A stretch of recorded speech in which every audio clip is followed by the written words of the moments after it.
Yo, what's happening, Raider Nation? It's your boy Soto here. You know what it is, Raiders versus the world. Talking about the team that the world loves to hate, your Las Vegas Raiders. So we went through a few picks already, right? We're in the sixth round. The last two picks that the Raiders had in the sixth round, I believe it was numbers 213 and 215 overall. And we ended up going to the FCS yet again with the next two picks. We took Charles Grant earlier from William and Mary. Now it was Tommy Malot out of Montana State and Cam Miller out of North Dakota State. A little bit of a shocker, I think. A lot of people had the Raiders looking for a young quarterback a little earlier in the draft, either I've heard Jalen Miller out there, I heard Jackson Dart out there, I heard a lot of Will Howard out there because of his connection to Chip Kelly, but it ended up being Cam Miller. Now, Cam Miller is an interesting selection here. He definitely does fit the Chip Kelly offense a little bit better than Will Howard. I think Will Howard is a little bit, bigger quarterback. Also, not as fleet of foot. Cam Miller is a lot more athletic. He has a nice live arm, but it's not a super cannon arm. But it's it's a decent NFL arm. It's an average NFL arm. He's going to be just fine if that were to happen. And you get some snaps and some more experience. But it does fit a Chip Kelly offense much better. And when you hear things from Tom Brady as far as what he's looking for in a quarterback, it's really not anything that it should come too surprising. The guy's a winner. He's a leader. He's a tape grinder. He's, the first guy in the facility every single day. That type of guy, willing to work. And he's just has an intangible it factor to him.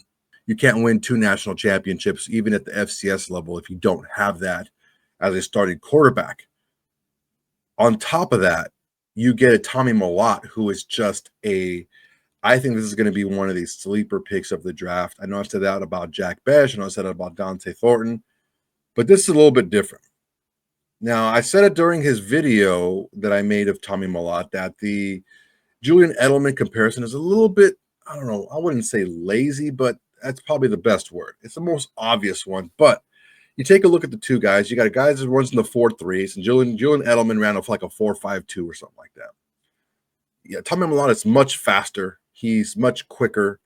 He's just a better athlete than Julian Edelman was.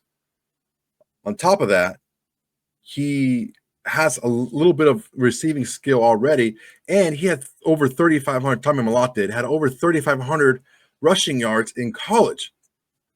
He's much more of a Deebo Samuel type player than he is a Julian Edelman. Now, I understand the comparison. Julian Edelman was a teammate of Tom Brady, and Tom Brady's part owner, and he likes this type of versatile player, this and that. But that's where the similarities end. Tommy Malot is a much better athlete than Julian Edelman was coming out of college, and I think that with the creativity of a Chip Kelly on offense, plus special teams wise, I think he's going to be used much more than we might think of a FCS player getting taken in the sixth round.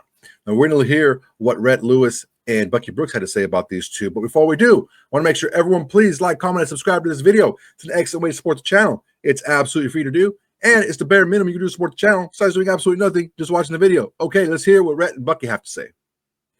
All right, Raider Nation.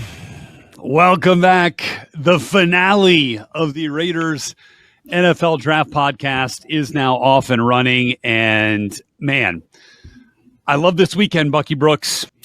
Yeah, no, for scouts and team builders, the draft is everything. The draft is their Super Bowl. Yeah. The joy comes in when you really go hard for a prospect in your area. You see this prospect, you finally see him picked by your team. You go to minicamp and training camp, and he becomes a longtime contributor for your team. That's the ultimate. And so a lot of these guys are anxiously awaiting the silver and black to hit the grass. The next two picks also tell a pretty intriguing story. In the sixth round, Raiders had three. We just talked about their first pick was J.J. Pegues. The next two picks, which came at 213 and 215 overall. So two picks, out of a three-pick span here, fall to the Raiders.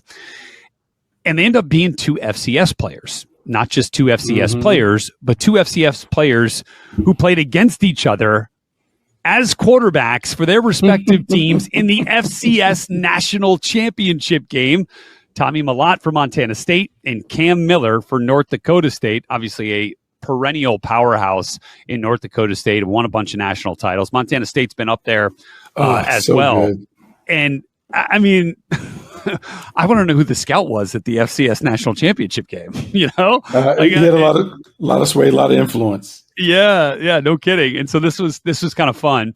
Also fun because they announced Tommy Malott from Montana State as a receiver, 4.3 speed, like legit playmaking ability with the ball in his hands. And again, now you're kind of starting to draw some comparisons, Bucky, and some congruencies to players who have kind of fit that bill in the past. Absolutely. I think Tom Brady certainly had to weigh in on this one when he talked about Tommy Malott looking and reminding many of us of a Julian Edelman. Julian Edelman came in the league. Remember, Julian Edelman entered the league, quarterback turned wide receiver, made his way doing that conversion by kind of getting it on special teams as a returner, making odd and end plays when he had his chance.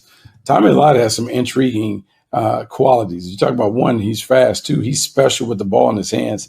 And as a willing learner, I can just see how you can expand your playbook to allow him to kind of get a couple bites at the apple. This is a really good player. And I know we talked about Cam Miller, them being foes, adversaries in a championship game. But now during preseason, they could form a top-ranked duo as they force-feed the ball to the young fella, see if he can handle it. Yeah, I love this. 33 career wins for Tommy Malott, second most in school history, 43 rushing touchdowns, 3,500 rushing yards, both of those second in Montana State Bobcat football history. He was their first ever Walter Payton Award winner. Also, their first ever Doris Robinson Scholar Athlete Award winner.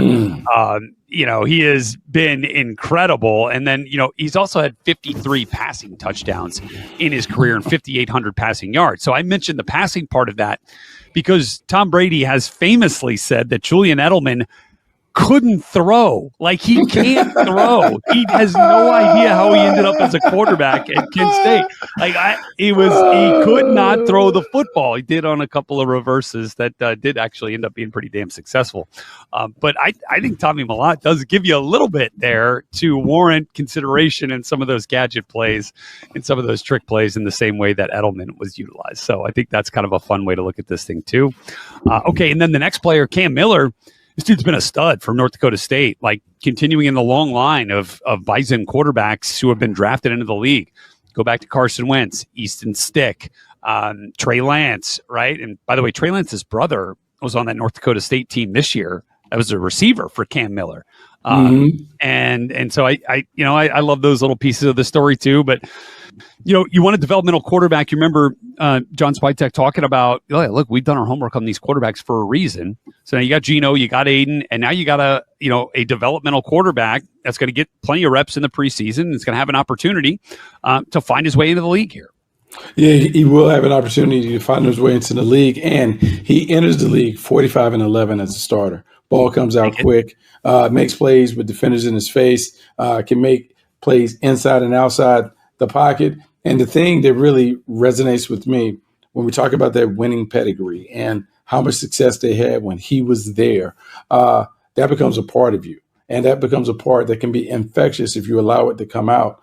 To me, I want to see him tap into that as we're talking about the Raiders getting back on track and turning the corner and winning games.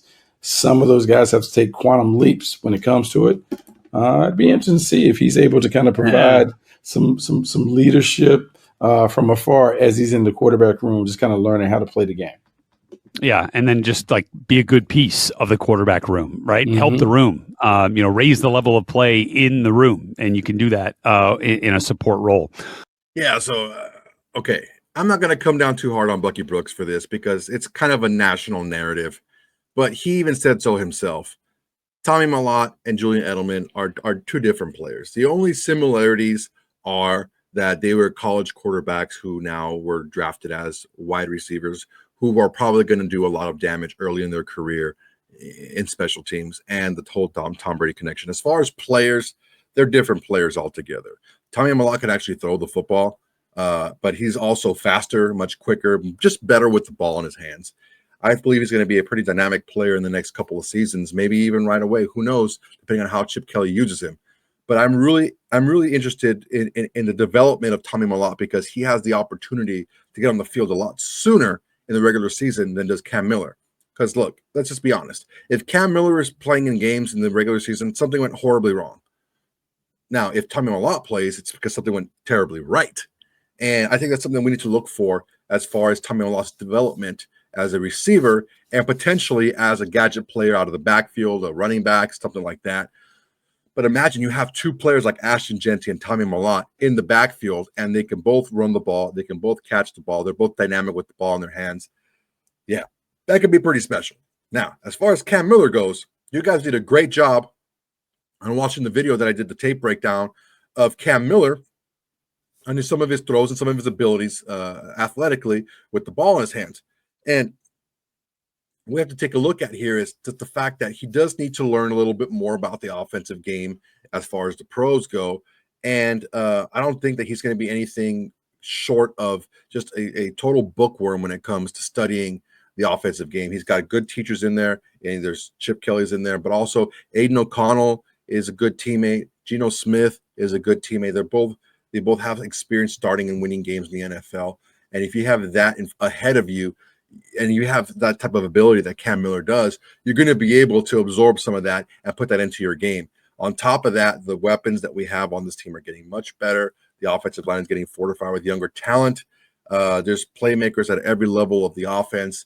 So I see these guys being able to develop a nice steady development on this team. Now, if I'm surprised, and let's say, for example, because Tommy Malot has, like I said, the higher opportunity to or the higher probability to be on the field quicker, I can see his progress being accelerated a little bit, but that doesn't take away from the ability that Cam Miller has in the future of being a good quarterback for us.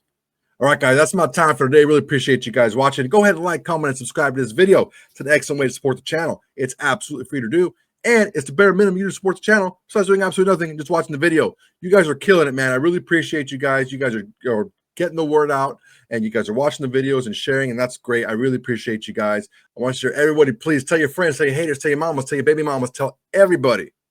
Raiders versus the world is the greatest thing going in Raider Nation today. All right, guys, that's my time. Until next time, everybody. Peace. Hey, Raider Nation. Thanks for watching. There's plenty more where that came from. Go ahead and smash that like button. Drop a comment. Make sure to subscribe and share to all your socials. It's the bare minimum you can do without doing absolutely nothing.